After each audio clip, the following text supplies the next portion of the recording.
mati dalam keadaannya sebagai manusia. Filipi 2. Nah, ketika Yesus berdoa kepada Bapanya itu dalam keadaannya sebagai manusia. Doa itu kan komunikasi kepada Bapa. Jadi Yesus pribadi Kristus, satu pribadi yang memiliki dua hakikat ini, dia berkomunikasi kepada Bapanya. Karena Yesus itu bukan Allah Bapa. Yesus itu ya firman-Nya Bapa. Yang oleh firman-Nya Bapa dia menjadikan segala sesuatu. Yohanes 1 ayat 3. Jadi kalau orang sebelah bilang Tuhan kok mati, mana ada Tuhan mati.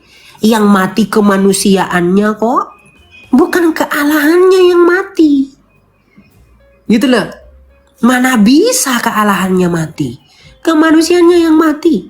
Ketika dia berdoa kepada Bapa, dia berdoa tidak mengemis-mengemis. Dia ini pribadi Kristus Raja kita itu. Dia berkata kepada Bapanya, ya Bapa, sekiranya cawan ini berlalu daripadaku, tapi biarlah kehendakmu yang terjadi, bukan kehendakku. Karena dalam keadaannya sebagai manusia, dia mengalami kelemahan-kelemahan seperti kita, kata penulis surat Ibrani. Tapi dalam keadaannya sebagai manusia, ia mau tunduk kepada Bapanya. Gitu. Jadi apakah salah Yesus berdoa? Ya ndak salah. Yesus adalah firman Allah yang menjadi manusia kok. Dia berdoa kepada Bapanya karena dia hidup. Kalau dia nggak hidup, ya nggak bisa dia berdoa. Makanya firman Allah itu adalah firman hidup. Makanya disebut firman ini adalah pribadi. Roh Kudus adalah pribadi. Kenapa? Karena hidup. Karena firman ini hidup, Roh Kudus ini hidup, berasal dari Allah yang hidup. Gitu loh. Jadi kalau Yesus itu berdoa pada Tuhan, fix Yesus itu bukan Tuhan. Mana ada itu, berdoa itu artinya berkomunikasi. Yesus bahkan di sorga, Yesus ini berdoa loh bagi kita kepada si Bapa. Yesus berdoa bagi kita kepada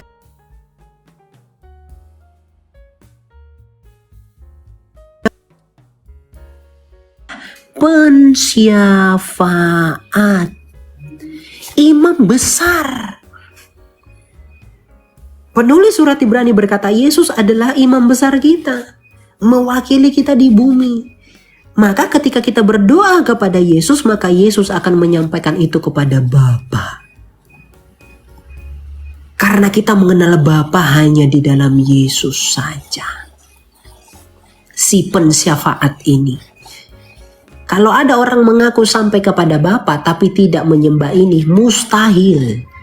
Karena Bapa akan bilang, dari mana kamu kenal aku sedangkan kamu menolak firman-Ku yang menyatakan aku yang tak terhampiri. Gitu. Jadi ya Yesus, jadi masalah Yesus berdoa itu enggak masalah. Itu hal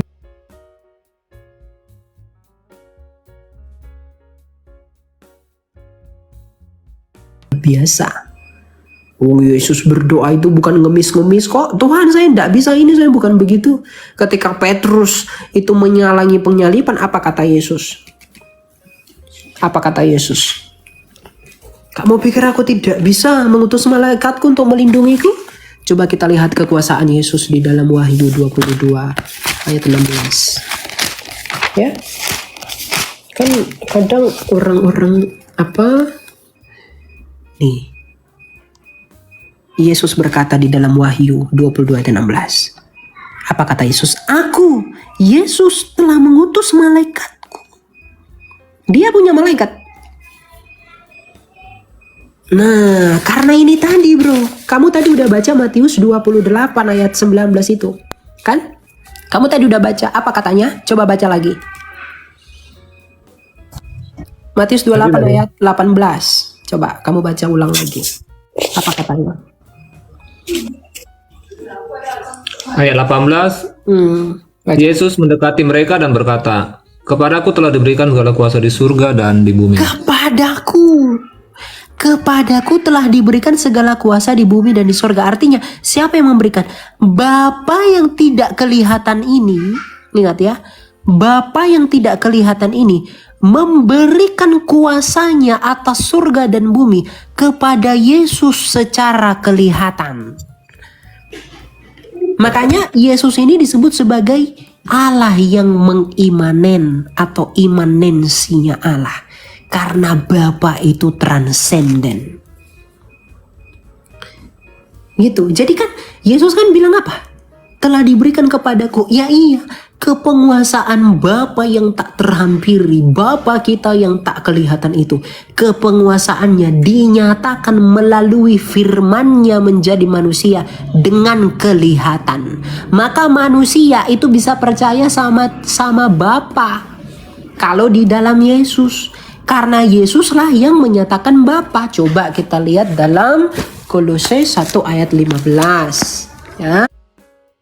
Siapa Kristus itu? Ya, sebentar. Apa kata surat yang pertama kepada jemaat di Kolose ini? Dialah gambar Allah yang tidak kelihatan. Dia gambar Allah. Jadi kalau kita menyembah Yesus artinya kita menyembah Bapa. Karena Yesus adalah pernyataan Bapa yang tak lain adalah firman-Nya Bapa. Sama seperti kamu, pikiranmu atau firmanmu adalah kamu. Saya nih, Gian nih, saya nggak tahu nih muka kamu seperti apa.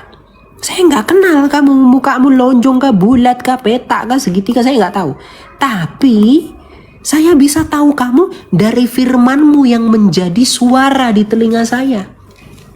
Maka Bapa yang tak kelihatan ini bisa kita kenal dengan firman yang menjadi manusia. Kalau firman-Mu menjadi suara, saya bisa mengenal kamu. Maka firman Allah yang tak kelihatan memperkenalkan dirinya dengan menjadi manusia. Makanya Yesus bilang apa? I am the way, the truth, and the life. Aku adalah jalan, kebenaran, dan hidup. Tak seorang pun yang dapat datang kepadaku, kepada Bapa kalau tidak melalui aku. Jadi mustahil bisa sampai kepada Bapa kalau di luar Kristus. Makanya di dalam Dia kita beroleh pembenaran, di dalam Dia kita beroleh pengudusan. Kita dibenarkan di dalam satu nama ini. Di bawah kolong langit ini tidak ada nama yang olehnya kita beroleh keselamatan. Karena prinsip ini tadi. Kita tidak diselamatkan oleh nama Anto. Kita tidak diselamatkan oleh nama Elia. Kita tidak diselamatkan oleh nama Rini. Tidak. Nama Yesus. Karena nama Yesus itu artinya apa, bro? Yesus. Itu dari Ibrani Yehoshua. Yehoshua itu dari dua akar kata, yaitu Yehova dan apa? Yasa. Yehova ini adalah Tuhan. Yasa ini apa? Keselamatan. Jadi di dalam Yesua inilah Tuhan itu menyediakan keselamatan. Itulah. Ya? Di dalam ini. Jadi kalau di nama Elia itu artinya Tuhan adalah Allah, nggak ada keselamatan. Tapi di dalam nama Yesua, Yehova Yasa, Tuhan keselamatan, baru kita boleh sampai kepada Bapa. Prinsip ini tadi yang perlu direnungkan. Ini jarang diketahui orang Kristen. Makanya Yesus mengatakan minta di dalam namaku kepada siapa? Kepada Bapa. Jangan minta sama Yesus di dalam nama Yesus, jangan. Minta kepada Bapa di dalam nama Yesus. Maka Yesus nanti sebagai pensyafaat kita akan menyampaikan kepada Bapa. Makanya kalau kita lihat dalam Ibrani ya. Nih. Yesus itu sebagai apa? Imam besar. Jadi karena kita sekarang mempunyai imam besar agung yang telah melintasi semua langit, yaitu Yesus anak Allah, baiklah kita berpegang teguh pada pengakuan iman kita. Nih tadi yang saya katakan nih. Ya, sebab imam besar yang kita punya bukanlah imam besar yang tidak dapat turut merasakan kelemahan-kelemahan kita. Sebaliknya, sama seperti kita, ia telah dicobai dalam segala hal. Hanya saja ia tidak berbuat dosa. Ia tidak berbuat dosa. Jadi kalau Yesus berdoa, itu tidak membuktikan bahwa dia itu bukan Tuhan. Tapi dia membuktikan bahwa dia adalah firman Allah yang hidup. Gitu. Jadi logikanya jangan dibalik. Gitu ya. Oke? Oke Bang, sebanyak penjelasannya. Kalau saya pribadi jujur untuk menjelaskan yang seperti Abang tadi ya, secara apa ya dibilangnya, secara teologianya itu yang saya masih Thank you, fine. Ya, gimana? saya masih merasa rumit. Tetapi kalau saya pribadi, saya benar-benar percaya bahwa Yesus adalah Tuhan, dan saya percaya bukan melalui penjelasan yang seperti Abang tadi katakan, tapi itu menambah pengetahuan saya jujur. Jadi saya bukan orang, kan banyak ya orang, apalagi teman-teman kita yang sebelah inginnya beriman kepada Yesus itu kan harus apa ya, harus benar-benar menggunakan logikanya ya, katanya logikanya dengan baik. Kalau Yesus adalah Tuhan, kenapa dia harus berdoa dan segala macam. Tapi kalau saya pribadi beriman itu memang karena banyak logika itu kan gini bro, logika itu apa dulu? Iya, betul. Logika itu berasal dari kata bahasa Inggris yaitu logic, dan logic itu berasal dari bahasa Yunani. Kamu tahu nggak apa? Tidak Bang, saya nggak sampai pelajari. Logos. Dan Yesus itu adalah sang Logos. Jadi kalau masalah logika, tidak ada yang lebih unggul daripada Kristus. Tapi yang mau kita pertanyakan, logika yang seperti apa? Mereka ingin merasionalkan apa yang tidak rasional. Ya, pengetahuan itu ada 3, logika itu. Ada yang rasional, ada yang kontrarasional, ada yang suprarasional. Berbicara mengenai Allah, nggak mungkin rasional, pasti suprarasional.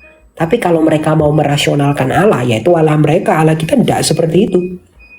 Gitu. Jadi ya itu urusan mereka lah. Kalau mereka mau merasionalkan Allah mereka, ya itu terserah mereka.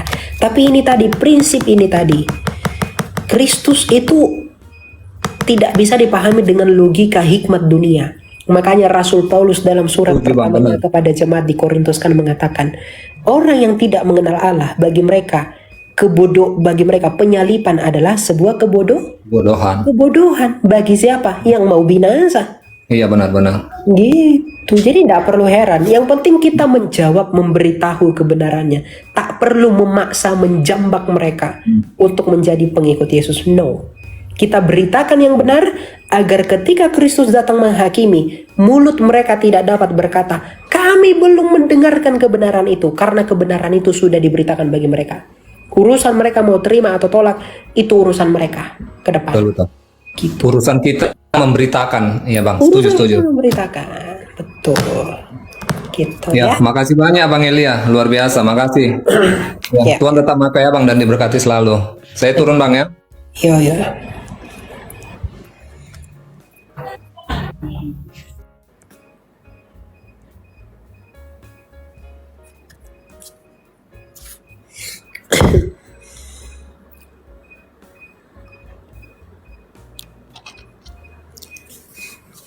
Kemarin di gereja Serbini gak bisa tahu kami. Ya kemarin saya coba gereja di Tiberias, seru sekali. Di Balai Serbini kemarin, ya hari Minggu lalu. Aduh. Udah saja ya. Ada juga yang perhatikan saya ya, padahal saya di situ sudah buat penampilan berbeda. Baiklah, nggak apa-apa.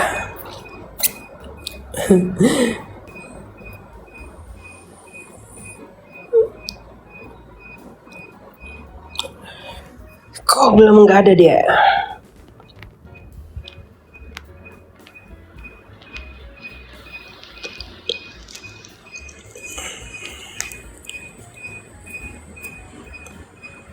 Berapa lama waktunya antikristus? 7 masa. 7 masa itu bukan berarti mau rekamannya. Itu saya sudah jelaskan di video TikTok saya, teman-teman, yang dia lukisan itu. Nanti saya buatkan ulang kalau mungkin jauh tertanam ke bawah. Ada itu di bawah. Sekali saya buat apa?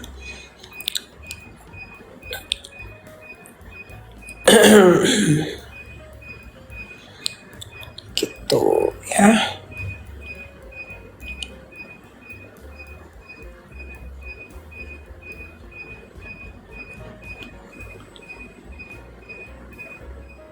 Buat lukisan tadi betul. Saya di Jakarta.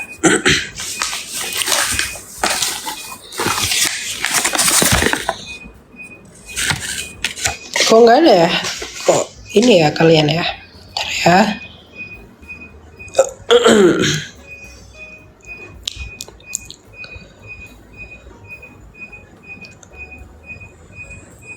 Elia umur berapa? Saya 20 tahun.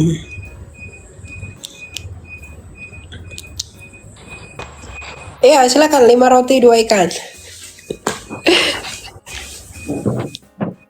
Selamat Silakan. sore, Ya, Bro selamat Elia. sore. Silakan Pak. Ada yang mau ditanyakan Pak? Oh, kok tiba-tiba panggil Pak? Tadi Bro. Bro Oh, aja iya. lah. Sewibawanya seperti bapak-bapak, nggak apa-apa lah.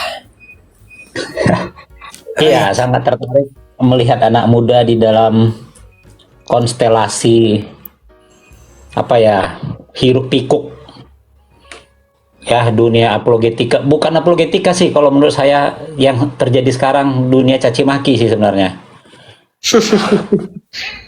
Tapi kita mencoba untuk tetap berapologet ya. Ya, apa yang membuat Elia tertarik untuk nyemplung atau tercemplung sendiri gitu loh?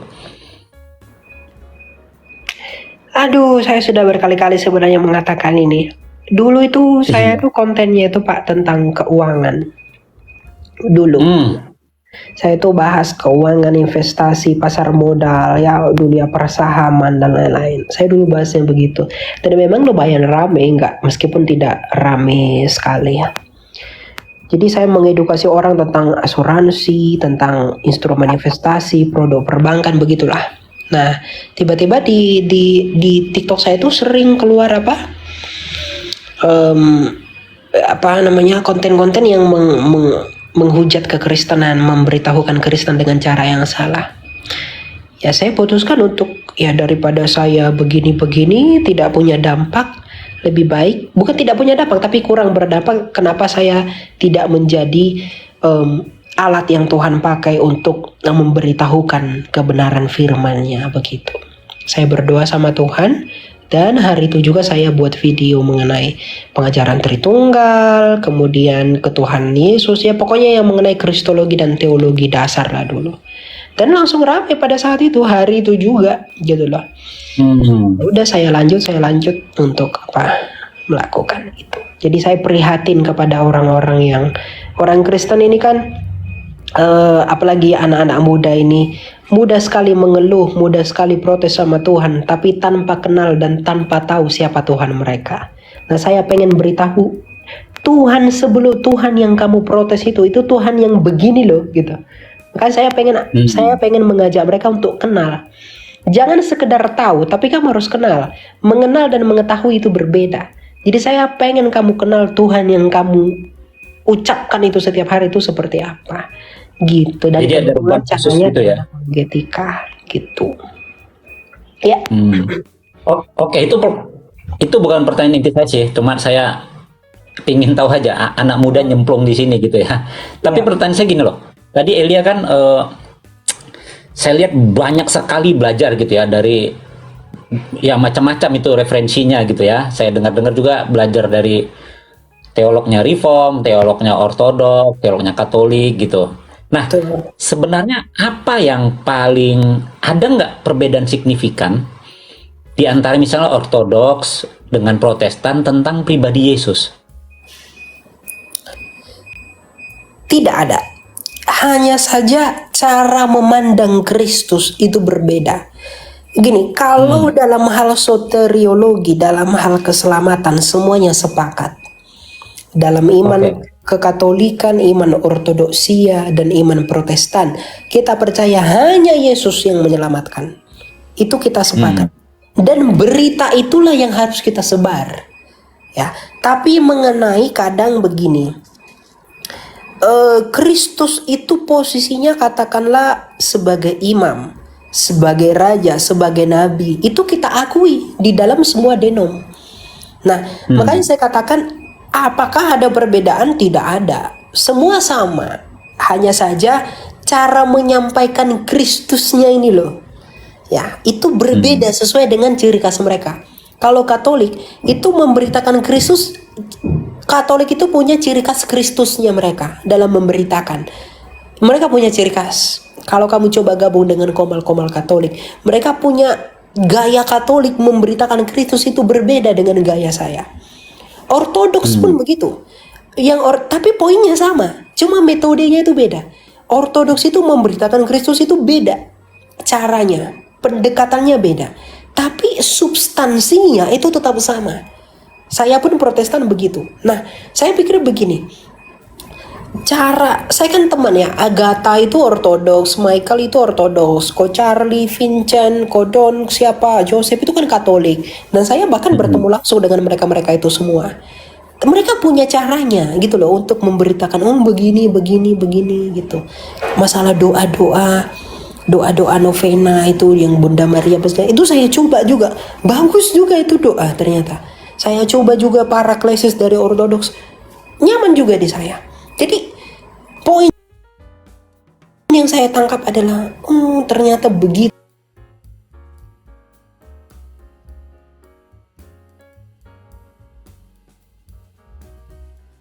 kan itu ciri khasnya berbeda. Bendera terdepan adalah Kristus dan salibnya, tapi bendera yang di belakang adalah denominasinya. Ciri khas Katolik itu ada, Ortodoks itu ada, Protestan itu ada. Begitu. Tapi poinnya tetap sama, satu. Begitu kalau. Jadi kalau Elia sekarang ditanya, nggak usah sebut nama ya, tapi maksudnya apakah berjemaat atau adakah kartu anggota gereja di mana gitu? Di Protestan kah, di Katolik kah, atau saya tertanam di Protestan. Oh, di Protestan tetap ya. Tapi Ya, tetap saya tertanam di Protestan. open mind terhadap semua ajaran yang masih Elia anggap benar gitu ya. Iya gitu. Saya kan orangnya itu bukan kacamata kuda. Orang kan selama ini Katolik itu nyembah patung, apa itu Ortodoks itu cium-cium gambar gitu. Tapi nggak mau belajar. Nah, saya pengen ngerubah mindset itu. Jangan begitu. Coba pahami apa yang mereka imani, apa yang Katolik imani, apa yang Ortodoks imani. Nah itu, kalau itu sudah diluruskan, nggak ada kesalahpahaman di antara kita. Perbedaan gereja itu hanya perbedaan seperti bunga rampai dalam kekristenan. Untuk mempertegas bahwa ya that's the way you worship God and this is my way to worship my God. But remember that yours and mine are same God. Itu bukan berbeda. Terakhir, nggak ada keinginan untuk memperdalam secara formal. Secara formal, saya sekarang sedang dimuridkan oleh salah satu komunitas di Indonesia, dimuridkan. Dan ya kita punya rencana nanti, kan saya sekarang sekolah bisnis ya, saya bukan teologi. Nah nanti rencananya saya S2 mengambil teologi begitu. Oke. Masuk ke sebuah sekolah gitu berarti ya? Ya mungkin saja begitu. Oke, yang terbaik lah untuk kamu. Iya. Oke bro, terima kasih bro ya. Saya turun ya. Ya thank you. Thank you. Ya. Gitu ya. Udah jam berapa ini? Udah jam 5. Kalian tidak bosan kah teman-teman?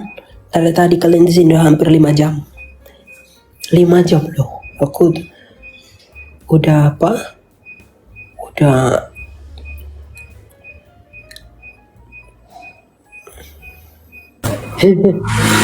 Salam damai sejahtera kak. ya silakan Firaun. Kan banyak pandangan yang berbeda-beda. Mohon maaf ya jika salah diralat. Apa benar Yesus itu memiliki roh insan? Itu aja. Apa? Bagaimana? Apa benar dengan konsep Tritunggal atau Trinitas yang tidak dimengerti ini, apakah Yesus memiliki roh insan? Ya, itu ada dua pandangan, Pak. Biasa ada yang mengatakan dia tidak punya roh insani, ada yang mengatakan dia punya roh insani. Itu biasanya antara barat dan timur, tapi itu pun dengan metode yang berbeda. Jadi ada yang menjelaskannya secara dikotomi, ada yang menjelaskannya secara trikotomi. Jadi kalau kita menggunakan pemahaman dikotomi, kita mengatakan tidak ada. Tapi kalau secara trikotomi itu dikatakan ada. Jadi tergantung penjabarannya itu menggunakan metode dikotomi atau trikotomi. Begitu. Kan kalau di dalam dikotomi roh dan jiwa itu sama. Sedangkan dalam dikotomi, kalau dalam trikotomi roh dan jiwa itu dibuat beda. Begitu. Jadi saya pikir tidak ada masalah karena itu bukan hal primer. Itu adalah hal yang sekunder. Begitu. Itu ya? Oke, terima kasih Pak. Ya. Thank you. Jadi cara penjabarannya saja yang berbeda. Kalau kita menggunakan dikotomi, pasti kita bilang dia tidak ada. Tapi kalau menggunakan trikotomi ya pasti ada. Jadi kamu pilih saja metode yang kamu mau menjelaskan Kristus kita itu. Gitu. Gampang itu ya. Kalau yang seperti itu mah tidak perlu repot lah. Yang seperti itu. Ya silakan Yohana. Ya, shalom, selamat sore Kak Elia. Ya shalom, silakan Bro. Kak, saya mau tanya, perbedaan Nasrani sama Kristen itu apakah berbeda atau tidak ya Kak? Soalnya ada yang mengatakan bahwa kita ini Nasrani, ada juga yang mengatakan bahwa kita ini Kristen. Nah, perbedaannya itu apa ya? Ya Nasrani itu adalah sekte. Ya kalau Kristen itu kan Nasrani itu bisa dikatakan sekte di kalangan orang ya sekte pokoknya sekte lah. Kadang juga orang menyebutnya sebagai orang-orang Nazran, orang-orang Nazran dari Nazaret begitu. Nah, jadi Nasrani ini adalah sekte. Nasrani itu belum tentu Kristen dan Kristen pun itu belum tentu Nasrani. Gitu. Jadi Nasrani ini tidak merujuk kepada sebuah iman yang benar kepada Kristus Yesus, tapi penyelewengan kepada iman itu. Jadi kalau kamu dikatakan Nasrani, jangan mau. Kamu harus disebut sebagai Kristen, karena kita itu adalah Kristianos yang pertama kali disebut di Antioquia, atau dalam bahasa Ibrani disebut dengan Mesihim. Mesihim itu artinya pengikut Mesiha. Mesiha itu adalah Mesias, Hamosiah. Jadi kita adalah Kristen. Kita bukan Nasrani. Nasrani itu bukan Kristen. Jadi kalau umat sebelah sering mengatakan kalian Nasrani bla bla bla, berarti Nasrani yang mereka maksud adalah sekte yang 2000 tahun lalu ada di Israel sana. Itu bukan merujuk kepada kita. Kristen is Kristen, Nasrani tetaplah Nasrani. Gitu. Jadi kita bukan Nasrani, ya. Oke Kak, terima kasih penjelasannya. Iya, itu sekte, oke? Jadi jangan mau disebut Nasrani. Ada lagi mau kamu tanya? Ya. Nggak ada ya? Oke kalau gitu. Sekte itu apa? Sekte itu ya yang menyeleweng lah, sesat gitu, seperti bidat, ya mirip-mirip begitu lah. Gitu, itu sekte yang nggak benar gitu, sekte sesat.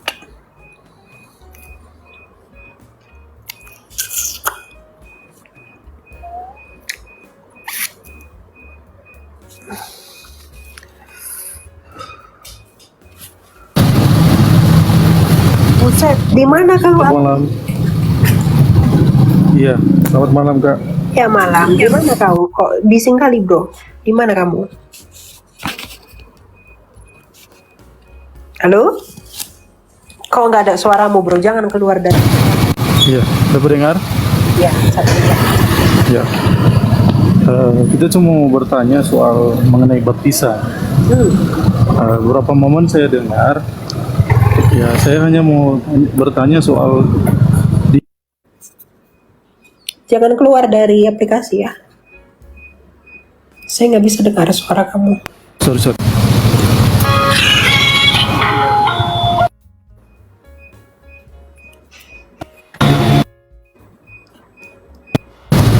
Halo. Iya, ada. Saya mau tanya di soal Yohanes 1 ayat Ayat berapa? Yohanes 1 ayat 33. Di situ kan Tuhan katakan, Yohanes katakan bahwa aku diutus oleh Dia untuk membaptis. Yohanes 1 ayat 33. Itu kesaksian terkait dengan kesaksian Yohanes. Dia mengatakan bahwa dia yang mengutus aku untuk membaptis. Bagaimana tanggapan Bro Elia? Iya. Coba ya kita baca dari saya lihat dulu. Kita mulai baca dari ayat 32. Kan dikatakan begini. Selanjutnya Yohanes bersaksi katanya, Aku telah melihat roh turun dari langit seperti merpati, dan ia tinggal di atasnya. Nya itu siapa? Kristus. Aku pun dulu tidak mengenal Kristus. Tetapi dia yang mengutus aku untuk membaptis dengan air. Telah berfirman kepadaku,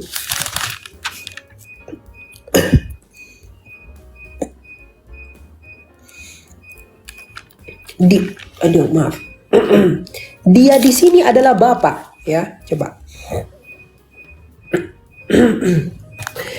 Aku pun dulu tidak mengenalnya. Mengenal siapa? Mengenal Kristus. Tetapi dia Bapa yang mengutus aku untuk membaptis dengan air telah berfirman kepadaku, jikalau engkau melihat roh itu turun ke atas seseorang dan tinggal di atasnya, nya ini adalah Yesus, dialah yang akan membaptis dengan Roh Kudus. Maka Yesuslah yang akan membaptis dengan Roh Kudus. Aku telah melihatnya dan memberinya kesaksian. Ia inilah Anak Allah. Ya, jadi aku pun dulu tidak mengenal Kristus, tetapi dia yaitu Bapa yang mengutus aku untuk membaptis dengan air telah berfirman kepadaku, jikalau engkau melihat roh itu turun ke atas seseorang dan tinggal di atasnya, nyanya ini adalah Kristus, dialah yang akan membaptis dengan Roh Kudus, yaitu Kristus. Gitu. Jadi Bapa bilang sama Yohanes, kau nanti kalau siapa nanti ada roh ya, merpati turun ke atasnya, itu nanti yang akan membaptis dengan Roh Kudus, kata Bapa kepada Yohanes. Begitu. Ya. Oke. Oke, Alwin ya. Oke lah kalau begitu.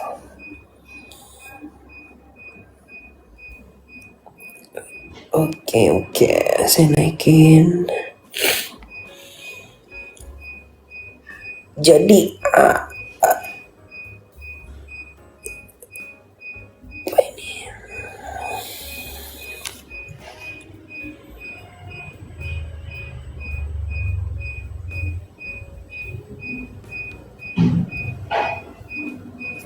Bentar ya.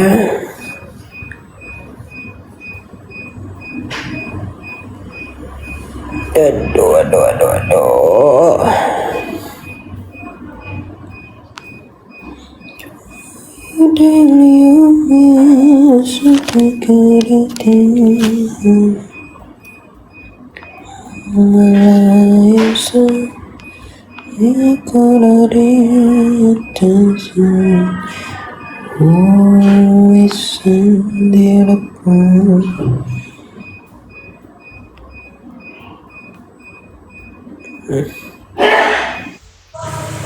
Ya, silakan Nugroho. Halo. Ya, salam, silakan. Ada yang mau kamu tanya, bro? Halo ya. Ada yang mau kamu tanyakan?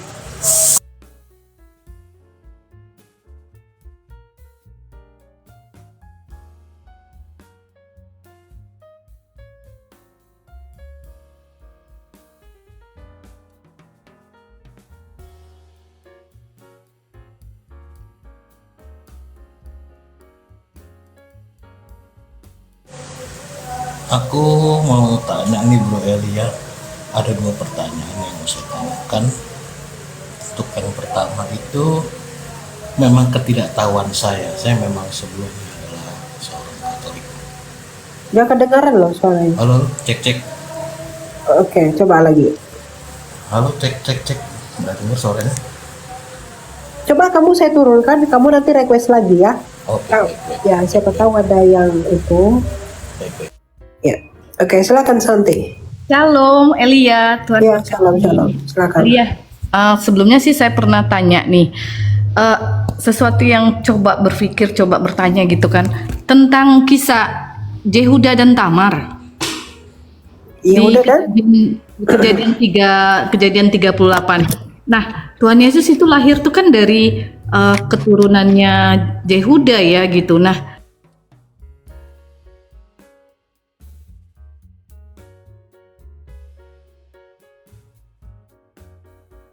berhubungan gitu. Tolong penjelasannya Elia.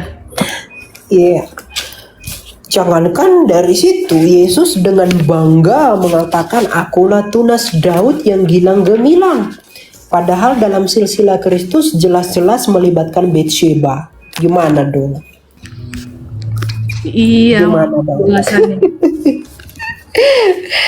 Aduh, tidak menjadi masalah. Gini, Kristus Bapa kita itu mengizinkan Mesias itu turun dari keturunan yang dalam tanda kutip pernah bermasalah. Itu menjadi tanda bahwa orang yang berdosa pun itu bisa dipakai oleh Allah. Jadi dalam silsilah Tuhan Yesus ada ini orang-orang yang gak beres, dalam pengertian gak beres, ada.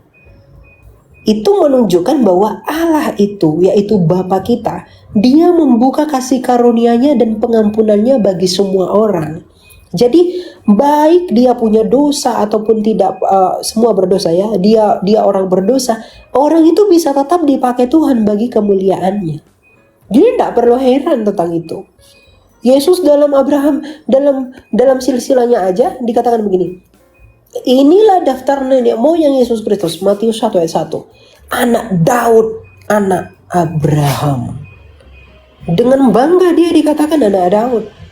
Padahal Daud nih punya masalah nih, kita lihat ya. Isai mempunyai anak Raja Daud. Daud mempunyai anak Salomo dari istri Uria. Salomo mempunyai anak Rehabeam. Rehabeam mempunyai anak Abia. Ini Salomo ini, waduh, masalah juga dia ini, banyak kali istrinya. Benar. Daud ini juga. Tapi kan Tuhan pilih mereka sebagai bukti kesetiaan ilahi kepada orang berdosa. Begitu. Ya. Jadi Berarti balik lagi nih ke diri kita masing-masing nih. Kalau ketika manusia, aku pernah berada di titik di mana aku ngerasa nggak layak, bahkan untuk berdoa pun aku sudah melakukan banyak sekali dosa, dan bahkan aku ya udahlah, Tuhan nggak mungkin terima aku gitu. Nah, di titik itu sekalipun apakah Tuhan masih terima nih penyesalan kita gitu? Nah, Kak Elia, doanya tuh seperti apa? Tuhan bahkan sampai nggak bisa berbicara, speechless. Tuhan, you know, kamu tahu lah isi hatiku Tuhan, begitu sakit gitu. Nah, ketika harus mengampuni, bahkan harus meminta ampun, sakit banget gitu. Nah, Kak Elia, jadi gimana gitu? Nah, apakah Tuhan masih terima yang hancur, yang bahkan di mata manusia pun sudah tidak berharga kayak gitu? Gimana tuh, Kak Elia? Iya. Kitab suci berkata, jikalau kita tidak setia, Dia tetap setia. Karena Dia tidak dapat menyangkal dirinya. Jadi, kalau kita tidak setia kepada Tuhan, Dia akan tetap setia menanti-nantikan kita. Kalau kita merasa kosong, merasa begitu jauh sehingga kita tidak layak, memang gak ada yang layak kok. Tapi ketidaklayakan itu perlu diresponi dengan benar. Untuk apa? Untuk dilayakkan, bukan disesali.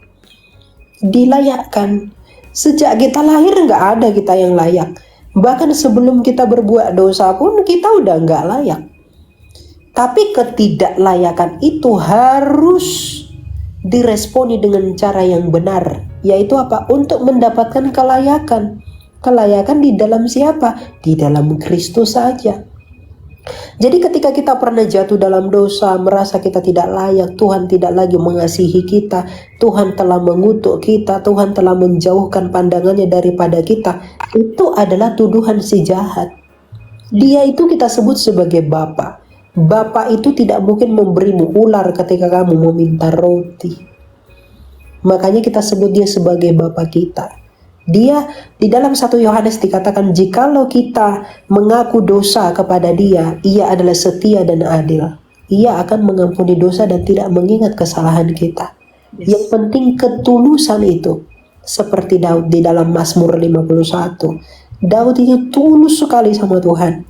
Siapakah yang mengasihani aku? Adakah aku layak? Tapi karena dia tulus sama Tuhan, Tuhan memberkati dia. Sama seperti Ayub.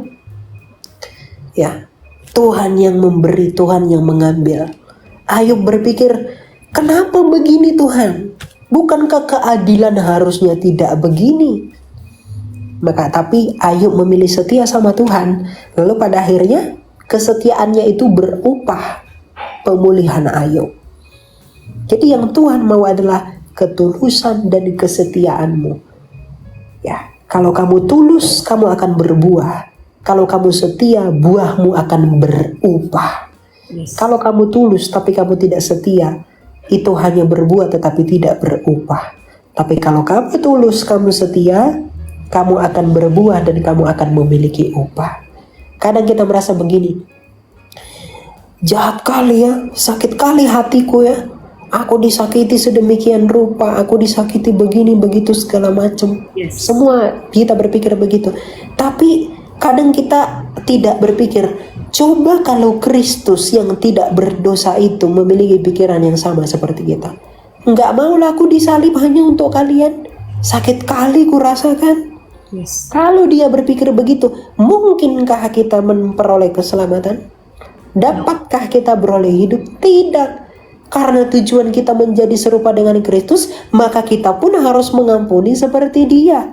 Bukankah Kristus yang sama yang mengatakan, ampunilah mereka ya Bapa, sebab mereka tidak tahu apa mereka perbuat. Bukankah Kristus yang sama mengatakan, mengasihi Allah, mengasihi sesama, bahkan musuh kita. Gitu loh. Jadi hidup ini kalau menderita, kalau kita dijahatin orang, kalau kita difitnah orang, dicaci maki orang, dipermalukan orang, itu hal biasa. Karena itulah bukti bahwa dunia dan kerajaannya adalah milik iblis.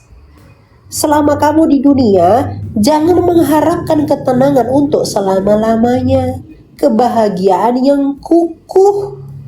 Kamu memperoleh penderitaan di sini. Ketika Adam dan Hawa jatuh ke dalam dosa, apa kata Tuhan? Aruraha Adamah, terkutuklah tanah. Dia mengutuk dunia ini. Yang tadinya penuh dengan kemuliaan Allah, sekarang menjadi penderitaan. Jadi kalau di dunia ini kita menderita, jangan salahkan Tuhan.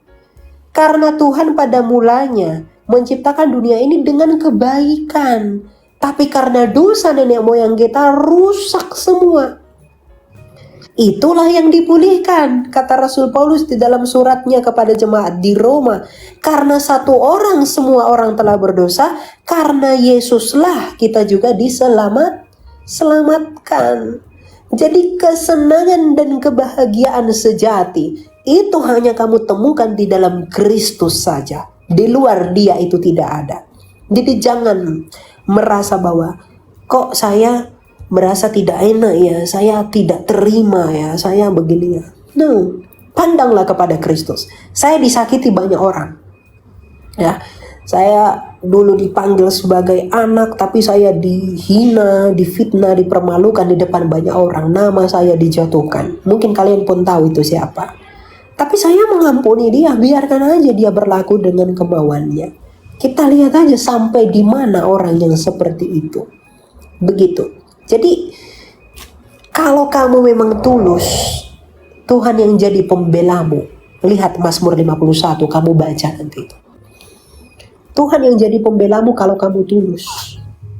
Gitu. Jadi kita tidak perlu mengedepankan ego kita, mengedepankan gengsi kita, mengedepankan saya kan dari keluarga yang begini, saya kan orangnya begini. Kalau masih mengandalkan yang seperti itu, apalah Kristus bagimu? Begitu. Ya, Bukan itu sih, lebih ke gini Kak Elia, bukan marah sama Tuhan tapi lebih ngerasa tidak layak gitu. ya, Ngerasa tidak boleh merasa tidak layak. Harus karena ya, merasa. ya keberdosaan itu tadi rasanya berat sekali buat datang sama Tuhan. Malu, ibaratnya malu, buat misalnya nih Kak Elia buat pengakuan dosa tuh malu gitu ketika apa ya, banyak hal gitu, bahkan seluruh manusia pun memandang sebelah mata gitu. Gimana mungkin kita bisa datang kepada Tuhan ketika semua orang sudah menjudge gitu loh. Justru ketika manusia menghakimi kamu, ada Tuhan yang mengerti kamu. Ngapain malu?